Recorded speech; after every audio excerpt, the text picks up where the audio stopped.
Welcome into the YouTube edition of Prep Picks. All the usual suspects are here. We got Andrew, Casey, Steve Wilmot from ESPN Tri-Cities, TriCitiesSports.com, and Cole. This week, some winners and some losers. Still pretty much the middle part of the table is still towards the top of the standings, but see if we can shake things up a little bit this week, starting with a big game in Region 1D, Holston at Patrick Henry. Andrew, as always, you're up first. I was not expecting Patrick Henry to lose last week, and I don't think a lot of people in Region 1D were expecting them to lose last week. I mean, at that Honecker game, Todd Tiller and Reed Sturgill were pretty surprised when they saw that loss. I don't think Seth Padgett is going to have his guys ready to lose a second this week.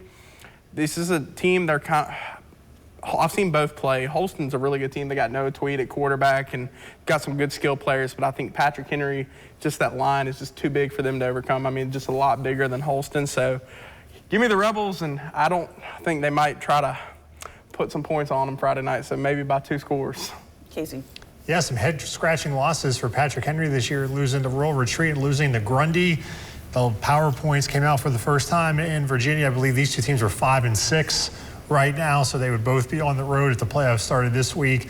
I'll take Patrick Henry just to bounce back. They are at home. Both of their losses, I believe, came on the road, so a little familiar surroundings. I'll take Patrick Henry, but I don't have as much confidence as I would if we picked this game, 3-4 weeks ago.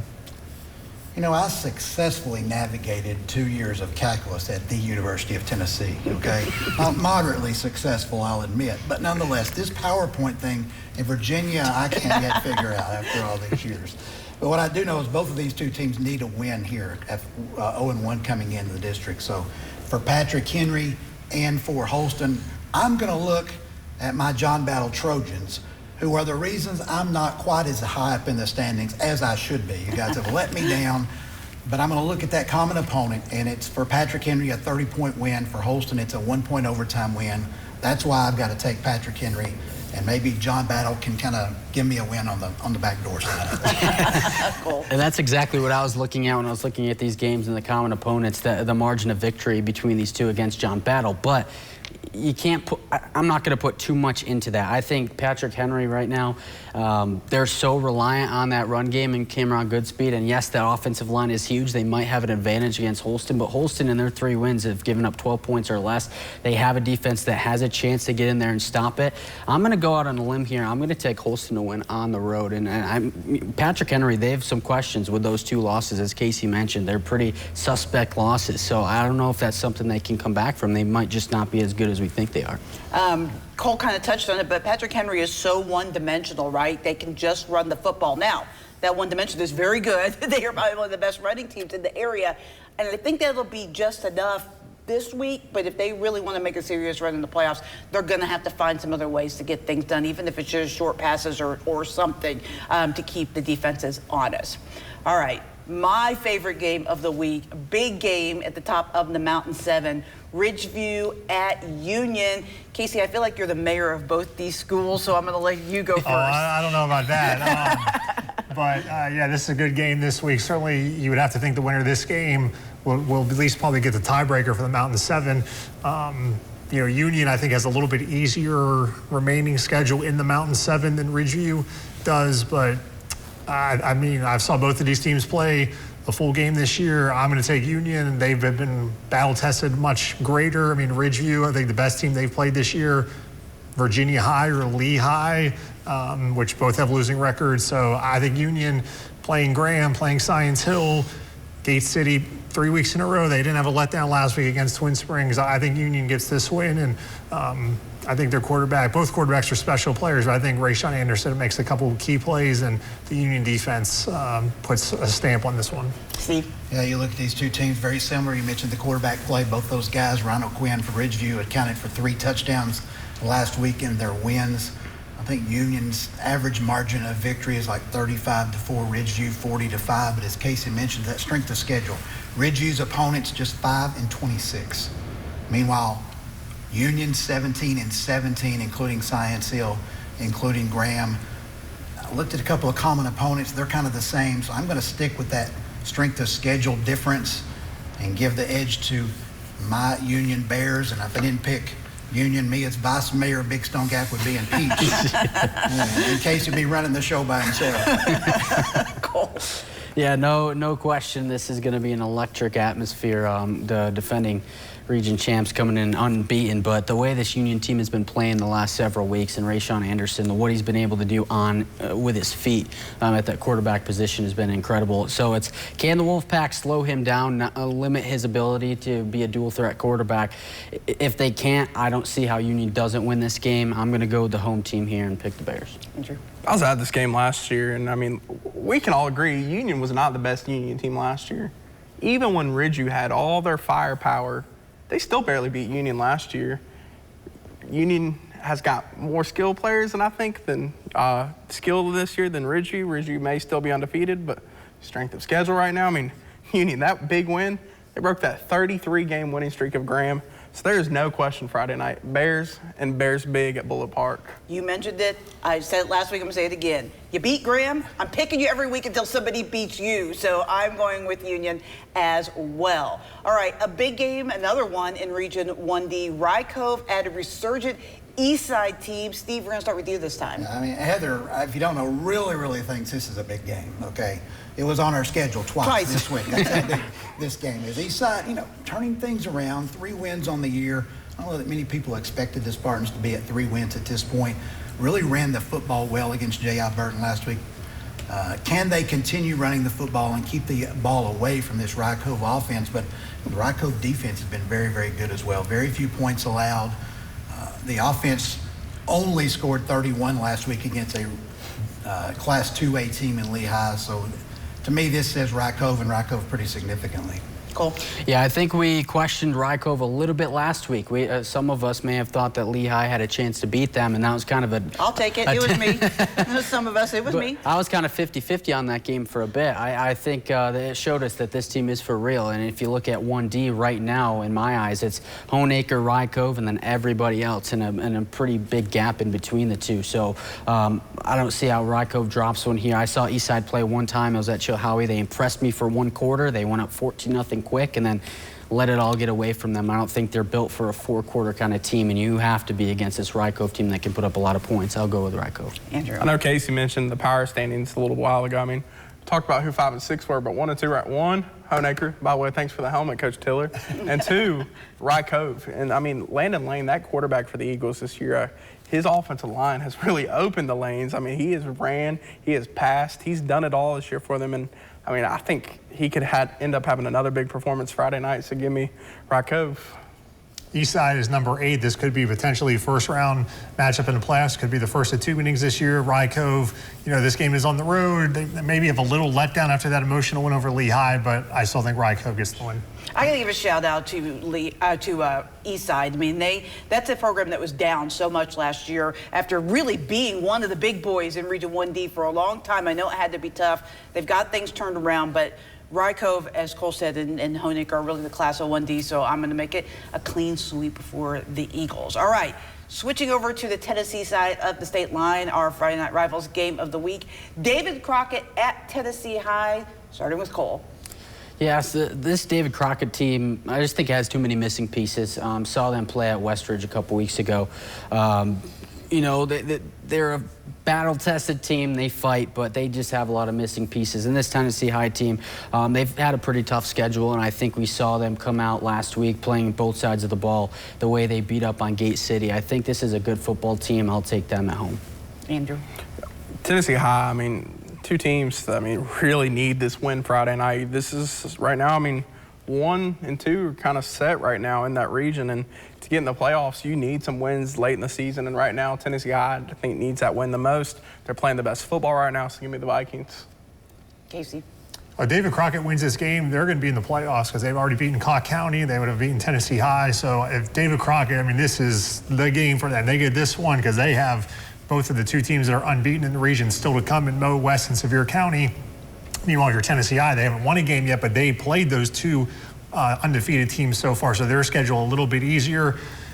David Crockett's 0-3 on the road this year. They're 3-0 at home, and as Steve probably will mention this, but I'll cut him off here. Crockett's 3 wins have come against teams with a combined 3 wins, so I'll take Tennessee High at home. Do you steal your thunder?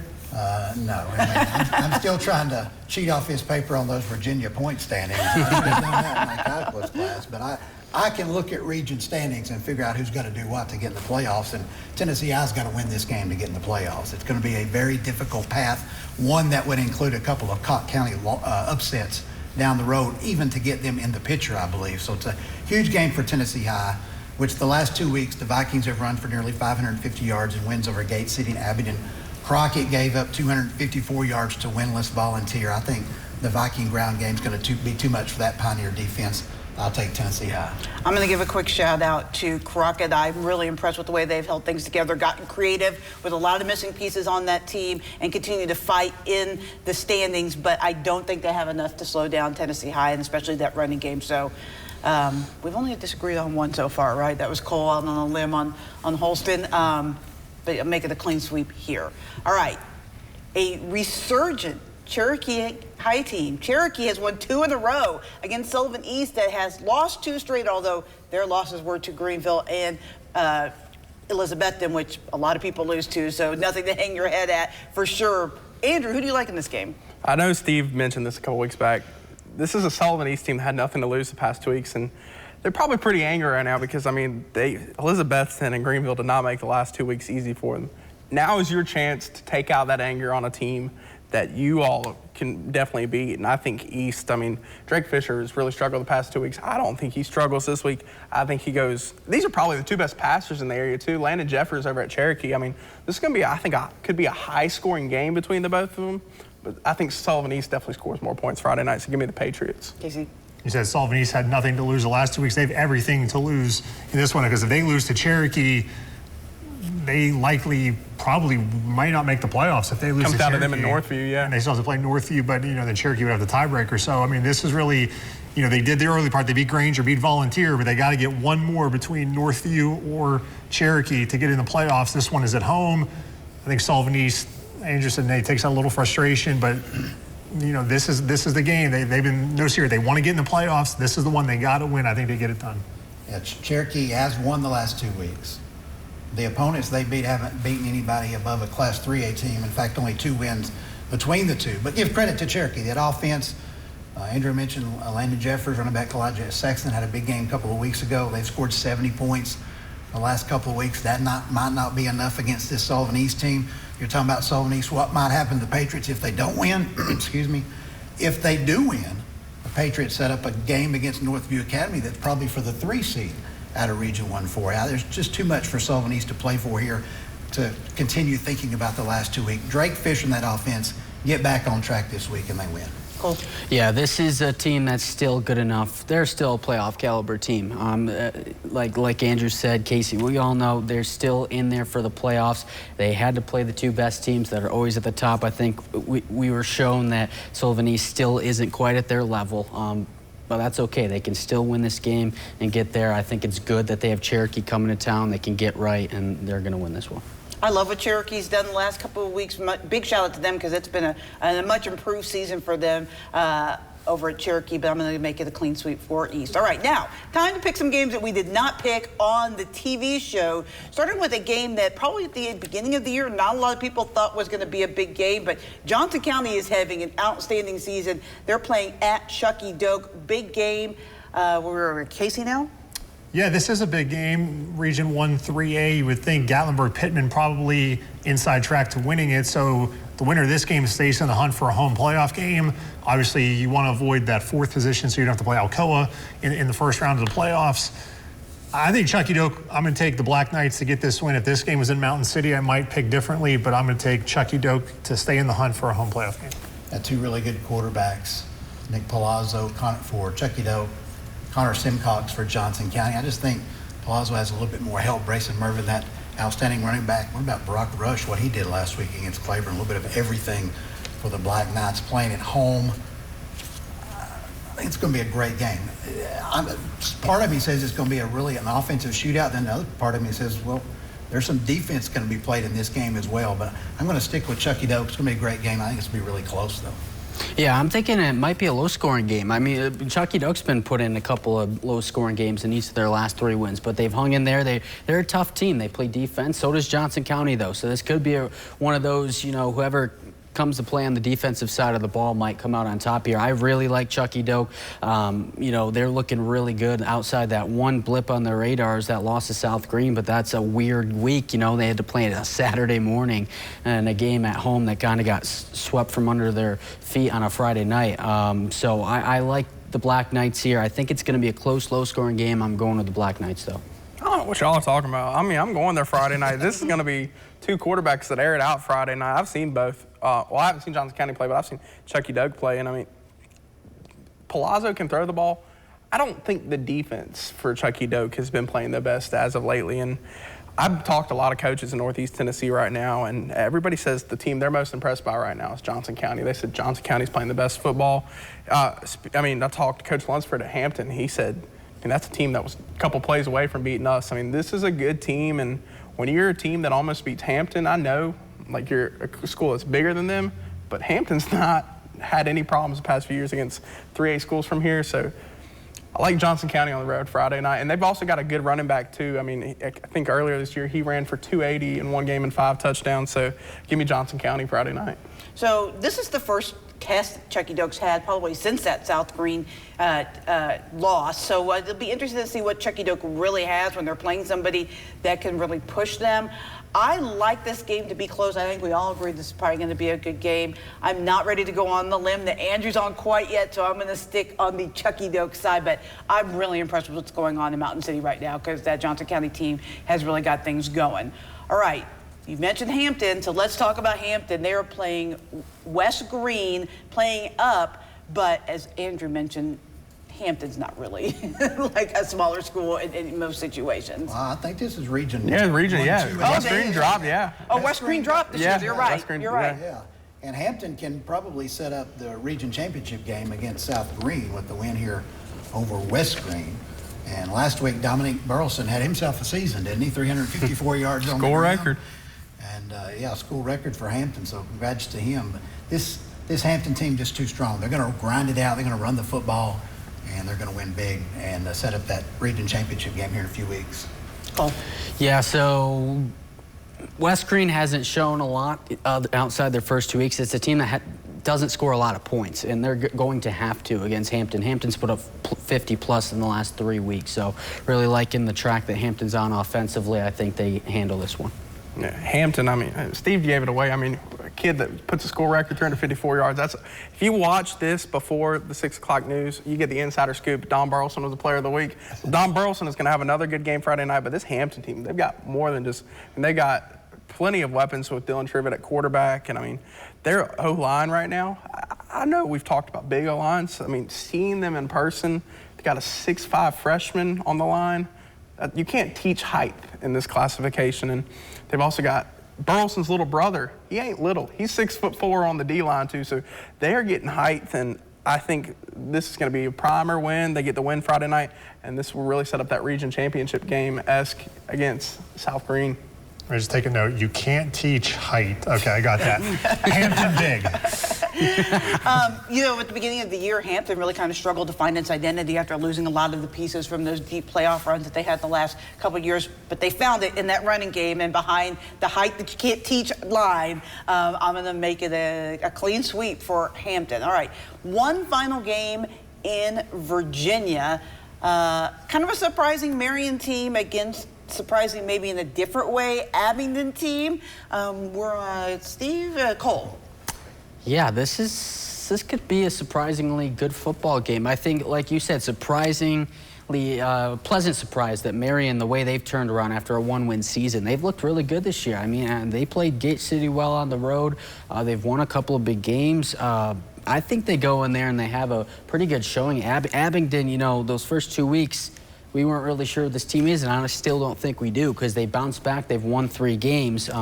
They beat up on Wise last week.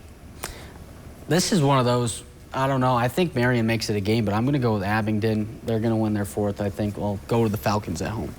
Good choice, good choice. You mentioned common opponents, Gate City. Both teams have played Gate City. One team beat Gate City. That was Abingdon, so give me Abingdon. And they need this one bad because they are on the outside looking in right now. If you look at the points now on Class 3, so they need this one right now to get in for the playoffs. They're on the outside for a home playoff game, but they're in the top 8 right now. I think they're 6, but yeah, certainly they can't afford to lose to a smaller school. I like Abingdon, Owen Barr and Luke Honaker, quarterback. They found something at Gate City game, even though they didn't beat Tennessee High. That game was tied at halftime when they played at the Stone Castle a few weeks ago. Abingdon, I think, wins this one handily. Yeah, point standings class, 10 a.m. tomorrow, upstairs. I will be there. Okay? Steve is such a huge fan of the VHSL point spreadsheet. It is. It makes more sense. Everyone counts. No, it's ridiculous. I'm on Steve's side on this. I was really hoping Cole would pull the trigger and pick Marion here. I just like the way Abingdon has kind of turned things around, used the first couple weeks really to find themselves and running the football well. Only loss in the last 4 games was at Tennessee High. I think Falcons win again. My finger was actually on the trigger, much like Cole's for Marion, because I'm not sure that we even still know who this Falcons team is. I think there's a ton of potential there, but they still don't know that they have found all the pieces to put it together, especially if they want to start thinking about playoff runs or trying to get, a win in the postseason. But I do think that they have slightly more pieces than Marion, so I'm going to pick Abingdon as well. All right, Andrew, tell me about this beautiful helmet. We got to shout out Honaker. I mean, they saw we watched you. We'd like to have a Honaker helmet up there. When I was like, we don't have one, so Honaker gave us this helmet. If you want to give us a helmet, you know where to find us on a Friday night on the sidelines. And if we're on your sideline, you should give us one. That's a We'd love to have them. We'd love to have new ones too, because some of these helmets are quite a few years old. It's slick too, the matte black. We'll return at the end of the season if that's what's needed. It just makes it look better. Yeah, for sure. So thank you, Honaker, for the helmet. Thank you guys for coming and hanging out and doing this. It's fun always. And you can watch the TV version online at our website, WCYB.com. Casey's got the call of the Tennessee High and Crockett game on, this game's on Fox? Yeah, Fox, 7 o'clock kickoff. All right, on Friday night, and then join me, Cole, and Andrew and Casey for Friday Night Huddle, Friday 11:15 on News 5 WCYB.